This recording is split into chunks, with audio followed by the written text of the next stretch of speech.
Isochoric process, ठीक है, isochoric process या फिर आइसोवॉल्यूमेट्रिक प्रोसेस, ठीक है। यहां एक पर्टिकुलर सीक्वेंस है जो मैं फॉलो कर रहा हूं सवालों में, तो मतलब ये एनालिसिस में जो हम यूज कर सकते हैं, ठीक है। सो आइसोकोरिक प्रोसेस का मतलब होता है volume is constant, alright, volume is constant which means dV is equals to 0, alright, dV is equals to 0. What it does not mean is initial volume is equal to final volume, does not necessarily means isochoric, okay.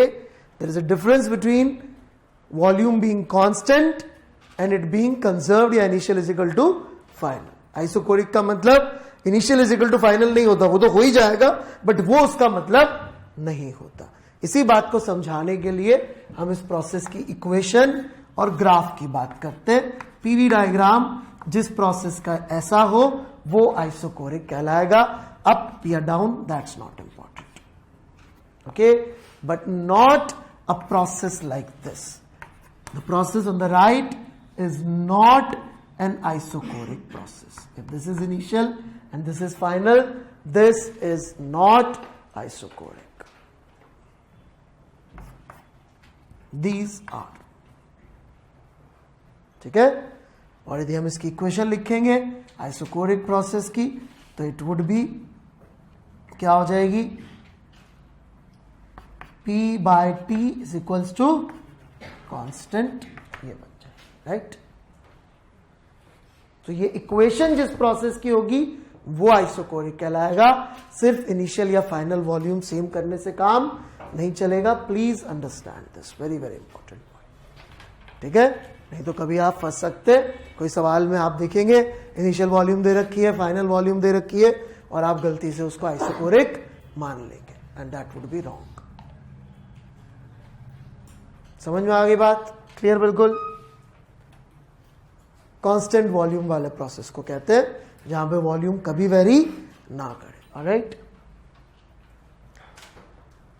आगे बढ़ते third point, okay. Physically आप in process को कैसे पहचानेंगे या फिर language में कैसे पहचानेंगे, सवाल में ये भी हमें समझ में आना चाहिए। कई बार बच्चे नहीं पहचान पाते कि यार ये आइसोकोरिक प्रोसेस है, तो पहचान में हमें आना चाहिए लैंग्वेज वाइज या सवाल में प्रेजेंट कैसे किया जाता है। तो फिजिकली आइसोकोरिक प्रोसेस क्या होगा, फिजिकली आइसोकोरिक प्रोसेस होगा जनरली इस तरह से दिया जाएगा कि हमने एक बहुत कम थर्मल एक्सपेंशन वाले वेसल के अंदर, राइट, लो थर्मल एक्सपेंशन वाले वेसल के अंदर गैस को बंद कर रखा है, ओके। तो ऐसा एग्जाम्पल दे रहे हैं तो इसका मतलब इट्स एन आइसोकोरिक प्रोसेस। क्यों? क्योंकि हम देख सकते हैं इसका वॉल्यूम चेंज होगा नहीं, वेसल का वॉल्यूम कांस्टेंट रहेगा और उसके अंदर जो गैस कंटेंट है उसका भी वॉल्यूम चेंज नहीं हो रहा होगा, तो हम कह देंगे इट्स अ आइसोकोरिक प्रोसेस, ठीक है। एक क्लोज कंटेनर में गैस है तो हम उसको आइसोकोरिक प्रोसेस कह देंगे। समझ में आई यहां तक की बात? आगे बढ़े, ऑलराइट। What else? कभी कभी ये मैंने देखा है कभी करते हुए, जेई में भी आ जाता है, गैस है पिस्टन से बंद है तो जनरली आइसोकोरिक नहीं होना चाहिए, लेकिन कभी इसमें क्या करते हैं, बोलते थे कि जी हमने स्टॉपर लगा रखा है जो इसको चलने नहीं दे रहा है। यदि नहीं चलने दे रहा है, स्टॉपर लगा रखा है, तो कौन सा प्रोसेस हो गया ये? Isochoric, alright. तो ये भी आपको मिल जाएगा। लैंग्वेज जनरली इसकी यही होगी कि हमने एक क्लोज कंटेनर में गैस को बंद कर रखा है, alright. Gas is enclosed inside, gas is inside a closed container, इस तरह की कोई लैंग्वेज होगी। This is okay. Gas is contained inside a closed container, इस तरह की कोई भाषा में सवाल होगा तो आपको पहचान में आ जाना चाहिए। फिजिकल प्रेजेंटेशन या तो ऐसी या ऐसी होगी, ओके। बड़े आगे, alright.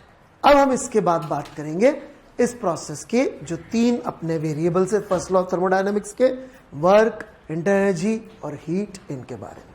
Okay, work done in this process, हम लोग जनरली वर्क से पहले शुरू करेंगे, is very easy to see, it would be 0।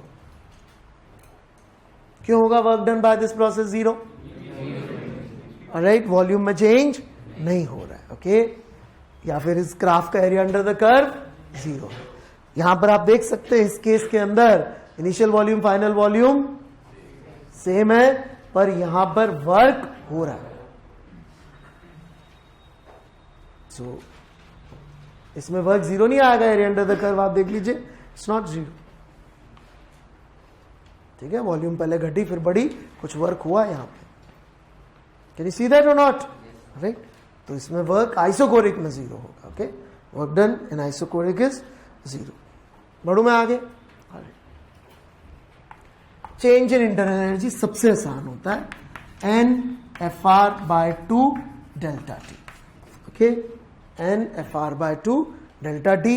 ये लिखने के लिए जैसे मैं इस बोर्ड पे सब चीजें चेंज करता रहूंगा, पर ये मुझे चेंज करने की कभी भी जरूरत नहीं है। ओके, क्यों? हाँ, इनिशियल फाइनल टेम्परेचर ही डिपेंड करता है, प्रोसेस पे डिपेंड नहीं करता। Alright, 6th delta Q, heat transferred.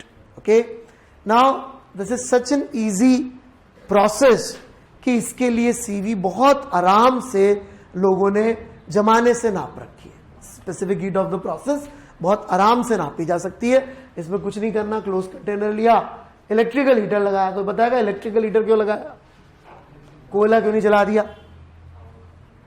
हाँ, वो हम निकाल सकते हो, सारी हीट में कन्वर्ट हो रही होगी, I²R। राइट, तो अपन ने जो डेल्टा क्यू सप्लाई किया वो नाप लिया, अमाउंट कितना दिया था तो खुद को मालूम होना ही चाहिए, और थर्मोमीटर लगा दिए, टेम्परेचर चेंज नाप लिया। तो जब लोगों ने एक्सपेरिमेंटली ये चीज करी तो उन्होंने ये पाया कि specific heat of gas, again हम सब चीजों का डिस्कशन लो डेंसिटी पे करते हैं, क्योंकि लो डेंसिटी पे ही हमारे केटीजी फॉलो हो पाती है रियल सिनेरियो में। ओके, तो फिर से बात याद दिला दूं, लो डेंसिटी में जो उन्होंने मेजर किया तो उन्होंने पाया कि ये रेशियो कांस्टेंट आता था। राइट, ये रेशियो कांस्टेंट आता था, तो उन्होंने हर गैस की specific heat for constant volume का नाम रख दिया CV, because it's an important thing, और इसको उन्होंने इजीली मेजर भी कर लिया, तो उन्होंने CV नाम रख दिया for specific heat at constant volume. ठीक है क्या बात? तो delta Q is equal to NCV delta T। Right, क्योंकि उन्होंने ये पाया कि ये CV एक कांस्टेंट आता था, वेरिएबल नहीं आता था। ये वेरिएबल नहीं है तो हम सीधे सीधे इंटीग्रेशन करे बिना ही हीट कितनी सप्लाई हो रही होगी ये निकाल सकते हैं। Okay, now please understand, CV is an experimentally measured value, alright, for a given sample of gas। कि अपन ने एक सैंपल ऑफ गैस लिया, उसके लिए अपन ने मेजर किया। कोई तकलीफ किसी को यहां तक? ऑलराइट, आगे बढ़े हम लोग। ऑलराइट, इस प्रोसेस का स्पेसिफिक हीट मैं बोलना भूल गया, वो लिख लेना चाहिए। इस प्रोसेस का स्पेसिफिक हीट CV है, याद रखने के लिए वेरी इंपॉर्टेंट। ऑलराइट, इस प्रोसेस का bulk modulus, now please understand, bulk modulus in gas is also process dependent. Why it is process dependent? Because bulk modulus was dP by dV by V. Now if it is function of P and V, so dP by dV would be function of process, so it is a process dependent quantity. Change in volume is 0, right? So this is infinite. Alright, bulk modulus is infinite. इसलिए नहीं कि उसकी infinite rigidity है gas की, not because of that reason कि gas infinitely rigid है। हम process ही ऐसा कर रहे हैं कि हम वॉल्यूम चेंज नहीं कर रहे, फिर कह रहे देखो वॉल्यूम चेंज नहीं हो रही, बल्क मॉडुलस इनफाइनाइट है। पागलपन की बात है, बट कोई नहीं। ओके, ऐसा नहीं कि हमको ऐसी चीज ले आए जितना भी फोर्स लगा लो उस पर कोई फर्क नहीं पड़ेगा ना। हमने प्रोसेस ही ऐसा लिया है कि हम खुद ही कह रहे हैं वॉल्यूम में चेंज नहीं करेंगे. ओके, कोई तकलीफ किसी को यहां तक? पक्का? Lastly, applying first law of thermodynamics. जगह नहीं है, इधर लगा देता हूं मैं. Apply FLT, first law of thermodynamics. यदि हम फर्स्ट थोड़ा इस लगाए यहां पर, delta Q is equals to delta U plus delta W. आप में से कुछ लोग हो सकता है भूल गए हो, बिजी लोग हैं, तो हम एक रिजल्ट डिराइव कर लेते हैं कि CV should be equal to FR/2. Okay, तो ये रिजल्ट आप एक्सपेरिमेंटली आप KTG को इस तरीके से वेरीफाई कर सकते हो. कैसे? क्योंकि KTG बोलती है कि सारी मोनोएटॉमिक गैसेस की स्पेसिफिक हीट जब आप एक्चुअली मेजर करेंगे for the process of constant volume, तो वो हम प्रेडिक्ट कर रहे हैं फ्रॉम, क्योंकि ये जो साइड है ये KTG से आया, ये साइड एक्सपेरिमेंटली मेजर किया अपन ने CV. ये थ्योरी मैक्सवेल बोल्ट्जमैन की, और ये प्रैक्टिकल जो कोई भी कर सकता है. जब ये थ्योरी और प्रैक्टिकल के रिजल्ट्स मैच होंगे तो प्रूव हो जाएगा KTG वैलिड है. तो जब लोगों ने चेक करके देखा तो काफी हद तक ये पाया कि ये बहुत क्लोज आती है, एक्सपेरिमेंटली मेजर्ड वैल्यूज काफी क्लोज आती है FR/2. कहने का मतलब यदि हम मोनोएटॉमिक गैसेस लेंगे अलग अलग, हीलियम, आर्गन, नियॉन, इतना ही आता है मेरे को, सॉरी, ओके, और उनका मेजर करेंगे तो हमें मालूम पड़ेगा कि उनकी वैल्यू 3R/2 या 1.5R के बहुत पास आ रही है. पास आ रही है, इक्वल नहीं आती है कभी भी. क्यों? क्योंकि KTG क्लासिकल फिजिक्स पे बेस्ड है और दुनिया क्लासिकल नहीं है. ओके, क्या हो गया? क्लासिकल फिजिक्स मतलब विदाउट हाइजेनबर्ग. अरे, वन ऑफ द लीस्ट इज्जत दी जाती है बेचारे को. मॉडर्न फिजिक्स में ज्यादा पढ़ाता नहीं, इसलिए मैं हाइजेनबर्ग का उतना फैन नहीं हो पाया, but I have a good idea. Right, कि he must have been some class बंदा था. ओके, सो हाइजेनबर्ग के प्री हाइजेनबर्ग फिजिक्स है.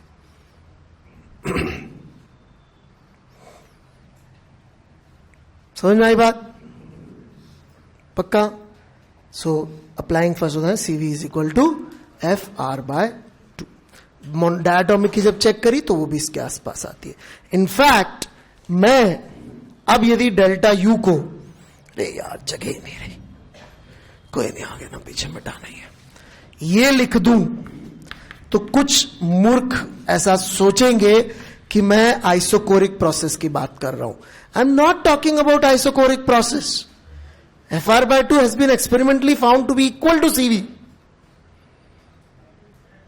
जैसे कि मैं अगला आइसोबारिक प्रोसेस शुरू करने जा रहा हूं और कुछ बेवकूफ बिल्कुल एक्सपेक्ट करेंगे कि यहां मैं CP लिखने वाला हूं, है ना मन? क्यों? प्रोसेस तो चेंज हो गया ना. हाँ, प्रोसेस से कोई रिलेशनशिप नहीं है. FR/2 का वैल्यू CV निकाल लिया हमने. CV एक्सपेरिमेंटली मेजर्ड वैल्यू है FR/2 की, यूं समझ लीजिए. FR/2 की एक्सपेरिमेंटल मेजर्ड वैल्यू क्या है? CV. नहीं समझ में आया? पक्का? बढ़ू मैं आगे? ऑलराइट, चलिए let's continue then. Isobaric process. ठीक है, सिस्टमेटिक पढ़ाई करने से ये होता है कि अपन को कभी कोई भी जरूरत पड़ेगी तो अपन गड़बड़ नहीं करेंगे. एटलीस्ट 4 जो बेसिक प्रोसेस है, उसके अलावा तो फिर गणित होएगी, PV का फंक्शन आएगा, इंटीग्रेट करते रहना, आएगा तो आएगा आंसर, नहीं तो कोई नहीं. ओके, बढ़ू मैं आगे. So isobaric process which is pressure is constant, which means dP is 0. There is no change in pressure. Which means either we have something like this or this. Which means V/T is constant. Which means we should not have something like this and say कि ये वही चीज है. Right? This is not same thing. This is not isobaric.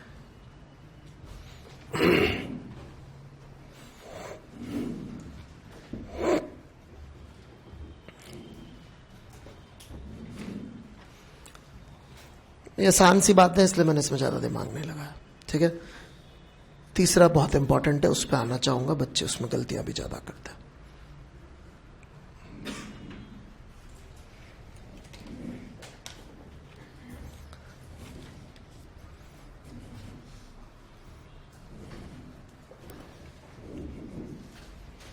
कुछ समझना है इसमें या क्लियर है? अरे कुछ समझना है तो बोलो यार, इसमें कुछ है तो है नहीं। कांस्टेंट प्रेशर वाले प्रोसेस को बोलते हैं प्रेशर चेंज नहीं हो रहा है, ऐसा ग्राफ दिखेगा और क्या करूं इसमें। ठीक है, चलिए फिजिकली कैसे करेंगे और हम कैसे आइडेंटिफाई करेंगे, खासकर वर्ड्स के थ्रू। अरे यार ये क्यों मिटा दिया, वो बड़ी जरूरी बात है, तो वो मैं यहां पे कवर करना चाहूंगा। ओके, तो देखिए फिजिकली ये जनरली ऐसा कुछ होगा कि आप एक फ्री पिस्टन पाएंगे और कुछ वर्ड्स लिखे होंगे।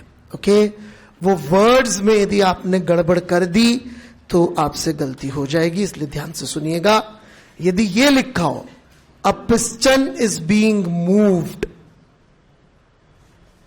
What does it mean? How do you move a piston?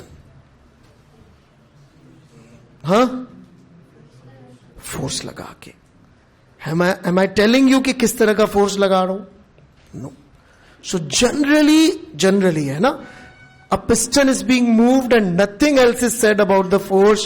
It is not an isobaric process. क्योंकि मैं फोर्स पे कोई कमेंट नहीं कर रहा हूं तो it may be variable. It is safe to assume कि आइसोबारिक का तो हमें गारंटी नहीं है, क्योंकि how do you move a piston? They are not commenting you are moving it by a constant force. So if they're not commenting you are moving by a constant force, then just forget about it. You don't know it. That's it. Are you getting my point? भूल जाइए, आपको नहीं पता उसके बारे में कि वो किस तरह का फोर्स लगा रहे। So dangerous. सो जब यदि इस तरह का वर्ड ही रह जाए, अ पिस्टन इज बीइंग मूव्ड, ये गलती मैंने बहुत बार बच्चों को करते हुए देखा है कि अ पिस्टन इज बीइंग मूव्ड लिखा होता है और वो कंक्लूड कर लेते हैं कि इट्स एन आइसोबारिक प्रोसेस। नहीं, being moved मतलब we are applying some external force and we are not even commenting what type of force we are applying, and still if you are assuming it's an isobaric. ठीक है, so what is the way to find out isobaric process? Simple, very easy. Make FBD of piston and just check gas का pressure constant आ रहा है कि नहीं आ रहा है। कैसे पता पड़ेगा? यदि पिस्टन के ऊपर बाकी के सारे फोर्सेस यूनिफॉर्म है, और जनरली पिस्टन को एक्सेलरेट कराते नहीं है। क्यों नहीं कराते, वो एक अलग स्टोरी है। राइट, आपको पता है क्यों नहीं कराते?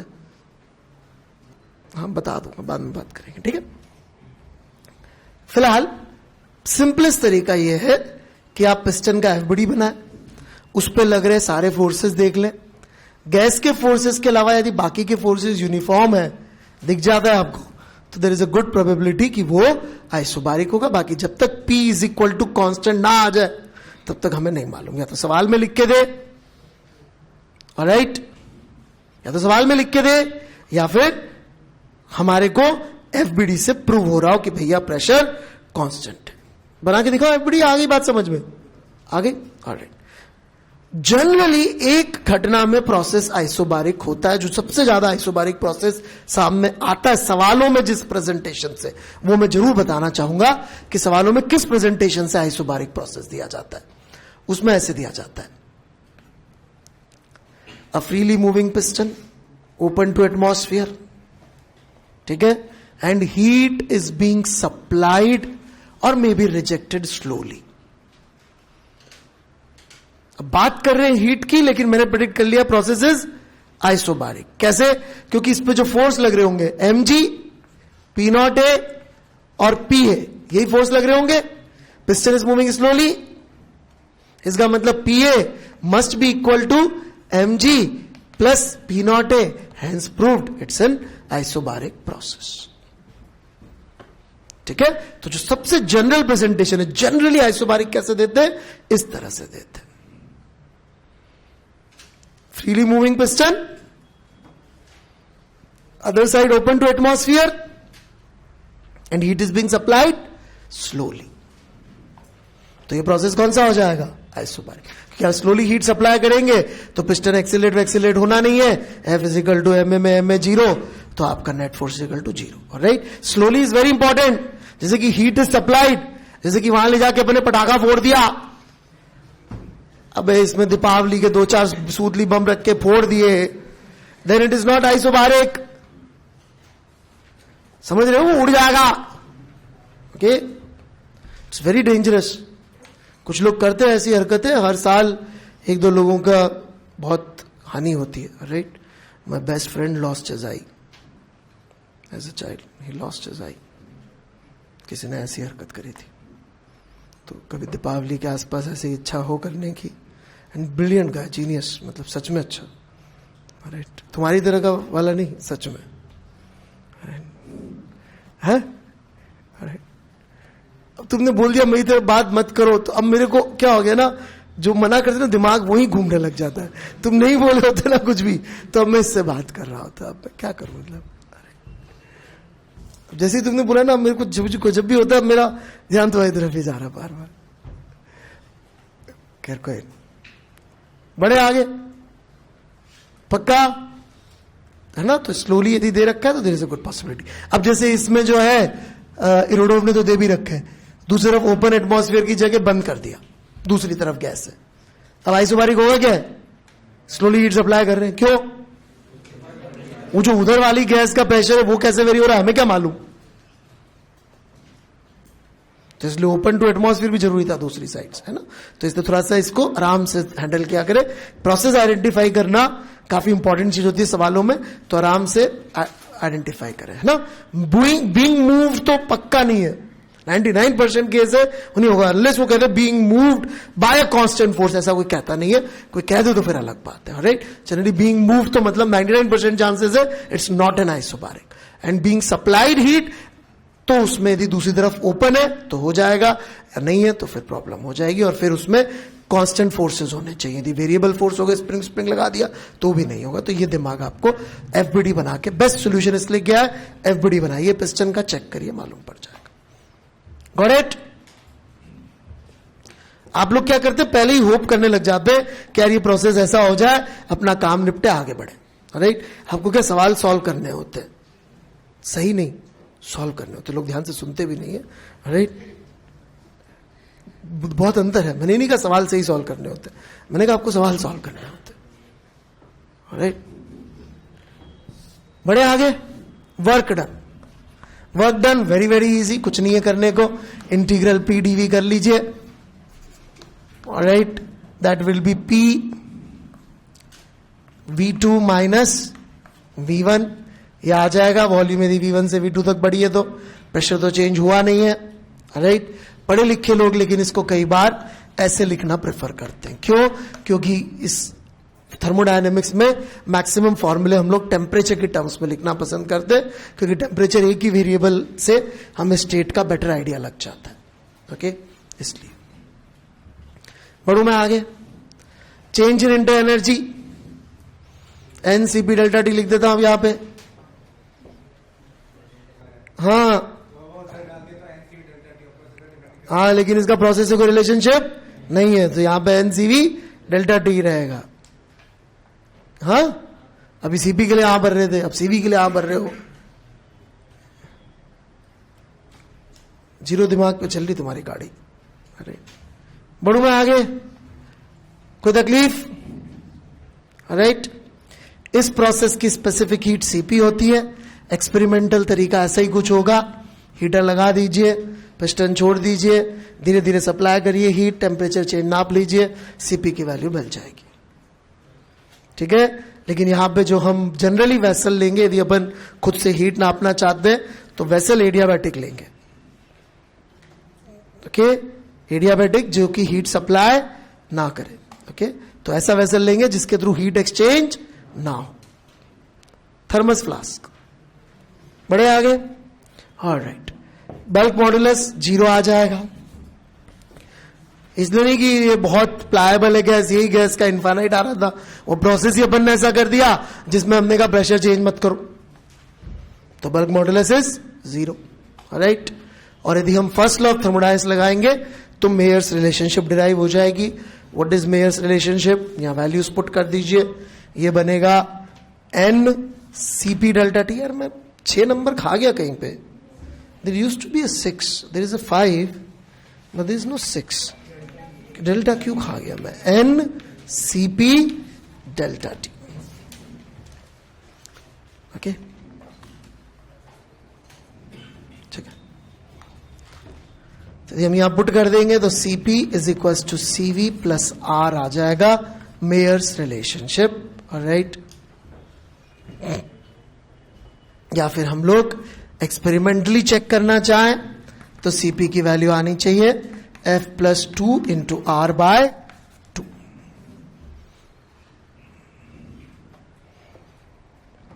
ये CP की वैल्यू आ जाएगी। कोई कंफ्यूजन किसी को कुछ समझ में आया हो? नहीं, ठीक है। ऐसे बोरिंग सा है, इसमें क्या करें, जो है पढ़ाना तो पड़ेगा।